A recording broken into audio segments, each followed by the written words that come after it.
a tummy tuck with muscle repair in May of 2024, and I started this journey back in January of 2024 and was trying to do my research to find out what I could do for the loose skin around my abdomen, and that's how I came to plastic surgery. What I found doing my research was that there are levels to the world of plastic surgery. I really didn't know what I was doing or what I was looking for when I first started. But there were some things that I saw and heard that just kind of made the hair on the back of my neck stand up.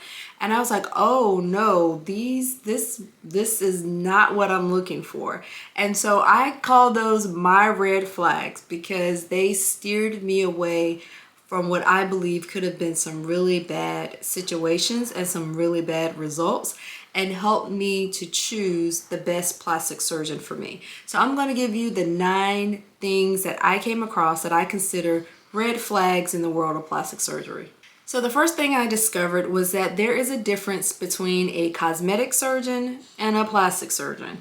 So if a person is a plastic surgeon, that means that they have had training in plastic surgery. They have had a residency, they have had an examination, they have had experience in plastic surgery. A cosmetic surgeon is someone who has medical experience in some other field, but they're performing plastic surgery. So just think of a dentist performing a tummy tuck, a pediatrician performing a tummy tuck. Those are cosmetic surgeons. So if you come across someone who is calling themselves a cosmetic surgeon and not a plastic surgeon, then more than likely they are not trained as plastic surgeons. They're trained in some other medical field and they're performing plastic surgery.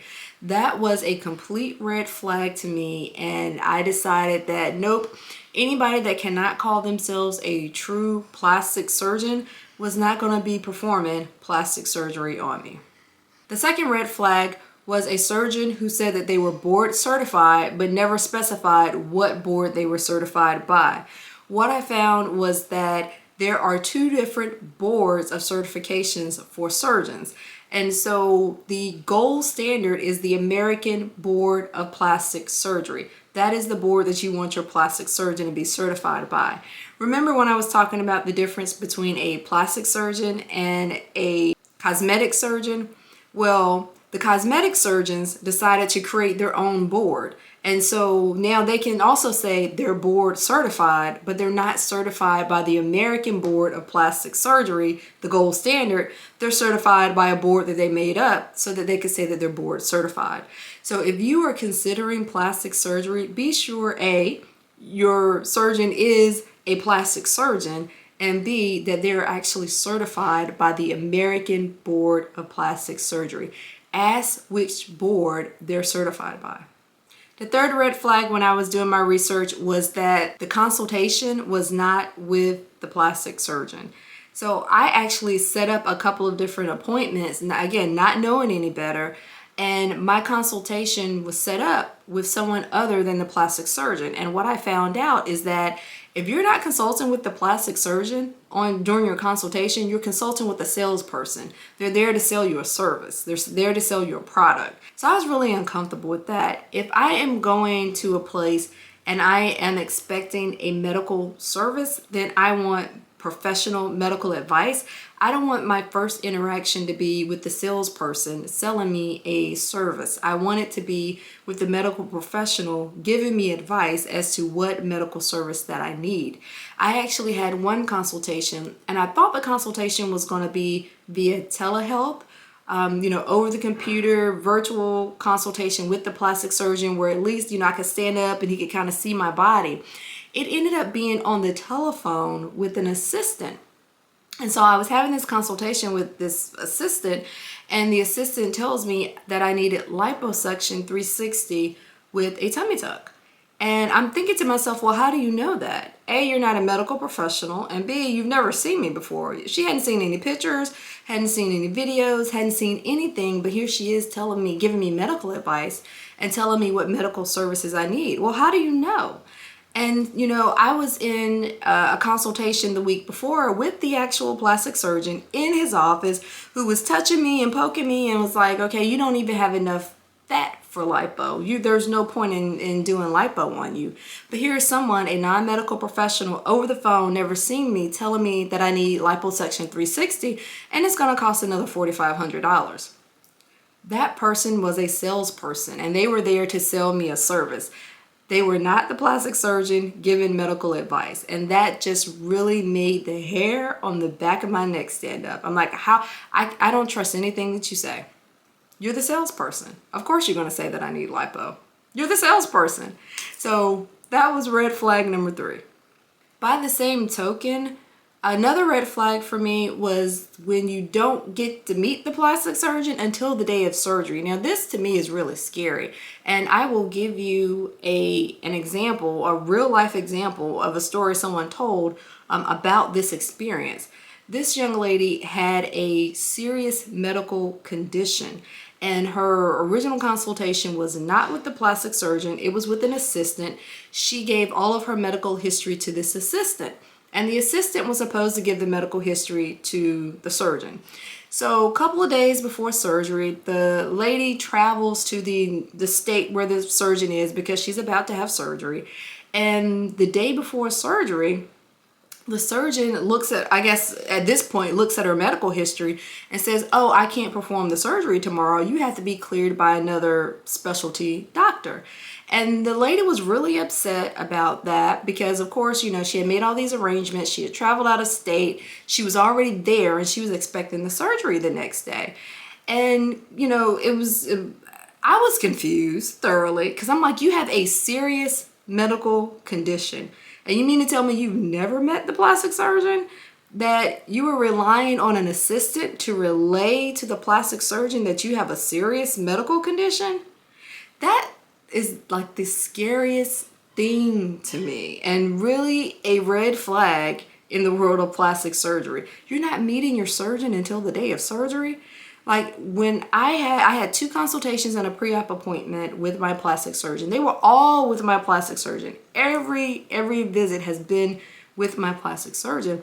And during those visits before the actual surgery, my surgeon was going over the game plan with me, telling me what he was going to do, answering my questions, telling me, you know, what results I could expect, etc., etc.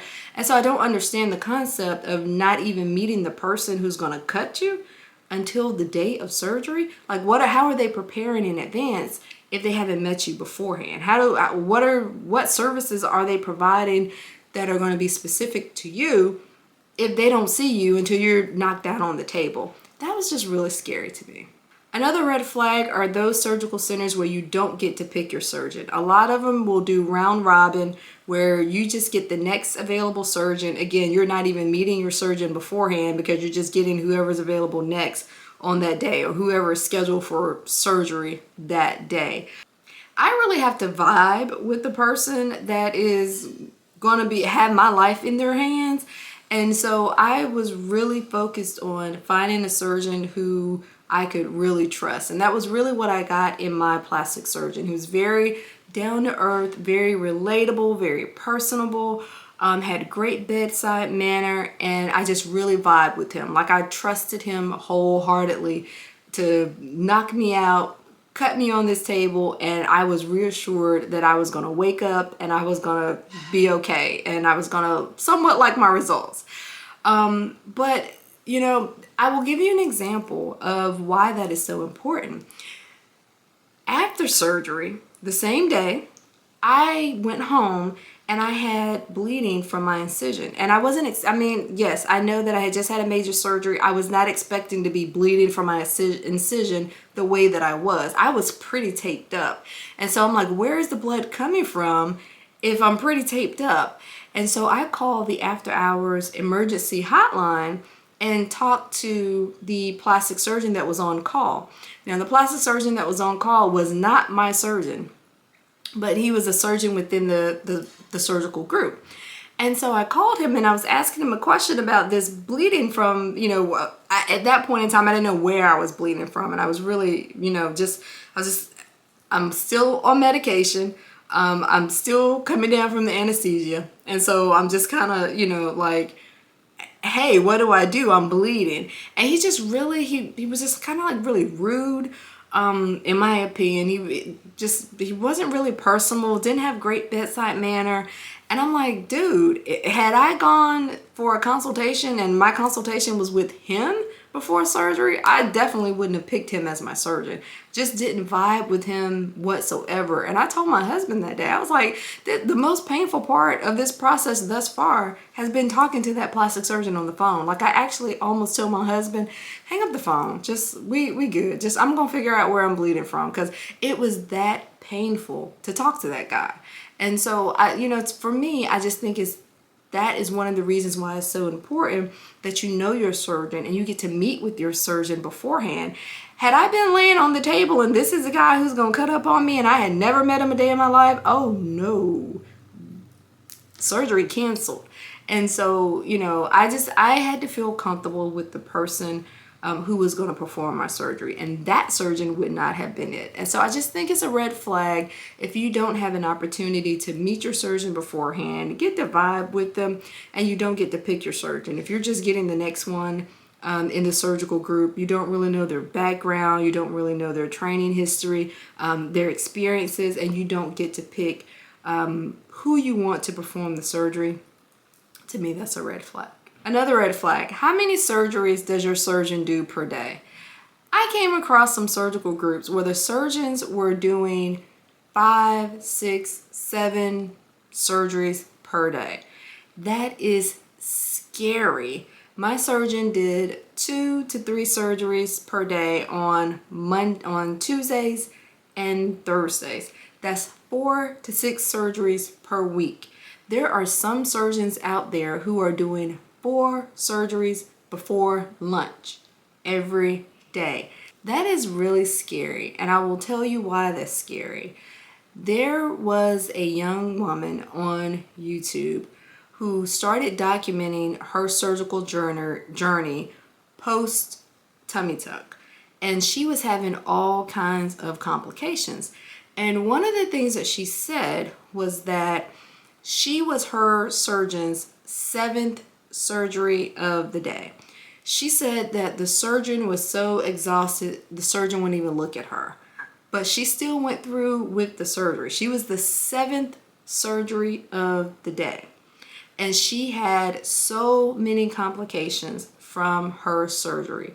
About a year now, again, she was documenting her recovery journey and all the complications. She was in and out of the hospital dealing with the complications from this surgery that she had. About a year after this journey started with her, her kids posted a video on her YouTube channel saying that she had passed away from her surgery complications. That is just so scary to me that there are surgeons out there that perform that many surgeries per day. They have to be exhausted. They have to be. And so do you want a surgeon that is exhausted performing surgery on you? I think not. Now, one of the things you can do is be sure that you're the first surgery of the day. Again, my surgeon only does 2 to 3 per day, but I was the first surgery of the day at 9:30 in the morning. And so I wanted to be sure that I was the very first surgery. Scary, scary, scary if you are like the 4th, 5th, 6th surgery of the day. Red flag, don't do it. Try to at least be the first surgery of the day if you're going to someone who performs multiple surgeries. Another red flag for me was that all of their results look the same. All of their patients look the same post-surgery. They look like they were running a factory. They call their patients dolls. That just really didn't resonate with me. Like, I didn't want to look like everyone else. I wanted a very natural look. I wanted a look that suited my existing body type. And so I didn't want that, standard look that everybody else got. And so when I was looking at plastic surgeons and I was looking at their results, I was really looking for someone who could produce a custom result. And that was one of the main reasons why I selected my plastic surgeon. He was a reconstructive specialist, which means that he could produce a custom result, and he was a bit of an artist. And so I went with him because none of his results looked the same. They all look really good, and they were tailored to that specific patient. But those plastic surgeons where everybody came off the table looking the same, I'm like, do you just give the same package to everybody? Is everybody just getting the same? That wasn't what I wanted, and that was a huge red flag for me. And I steered far, far away from those surgical centers where they only produced one result. All right, so I don't like to be sold to. If I want a product or a service, I want to be able to make the best decision for me, get the best, product, the best service at the best price. What I determine to be its value. And I don't like high pressure type sales tactics. I hate buying cars. I hate going on used car lots to look at cars because I just don't like that high pressure environment. Don't pressure me into making a decision on something that is so important. So a red flag for me was those places that use those high pressure marketing tactics. If you sign today, it's $500 off your surgery, and you buy one get one. If you buy this service, then we'll throw in another different service that you didn't ask for, but we're gonna throw it. Those type things to me really red flag. To me, they're just selling. They're just constantly selling, and they're not necessarily selling with your best interest in mind. Again, remember, I had a consultation where over the phone, without ever seeing me, someone told me that I needed lipo. It was going to cost me $4,500 more, when a surgeon the week before had told me I didn't have enough fat to lipo. They were just selling me something. And so had I gone with them, they would have sold me $4,500 of lipo and probably wouldn't have lipoed a thing. And so, those high pressure, fear of missing out type tactics, I hate that with a passion. And so if I ran into any of those, they were running summer specials or anything, I don't want any of that. Give me, what is the service? What is the price? Let me go home and think about it. Don't call me every 5 minutes. Don't text me every 5 minutes. Let me make the decision. And I really liked that about my surgical group.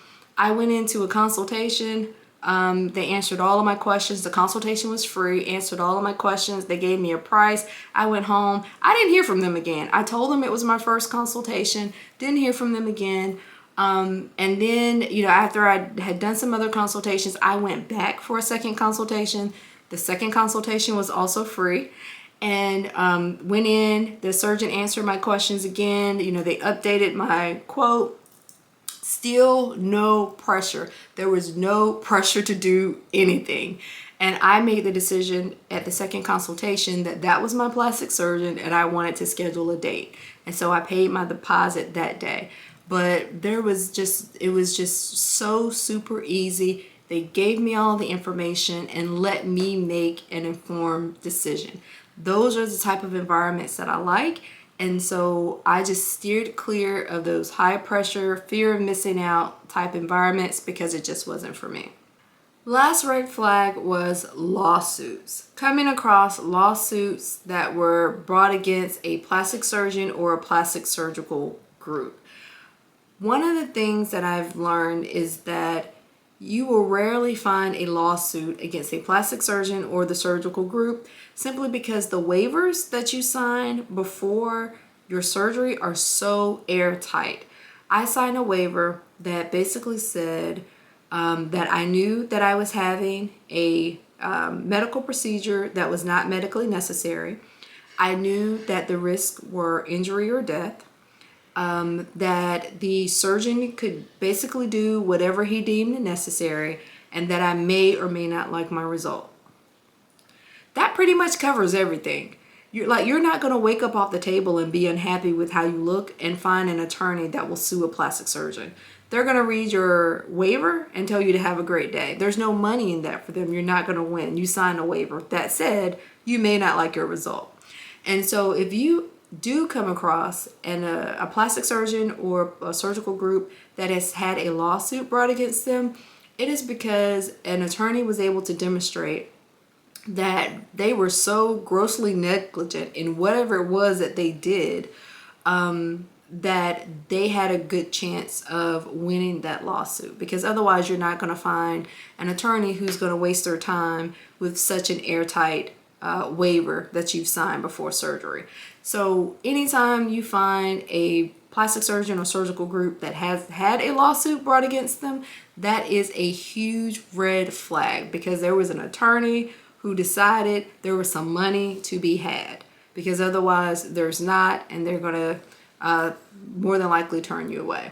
So that's it. Those are the things that just really made me uncomfortable as I was researching plastic surgery and looking for my plastic surgeon.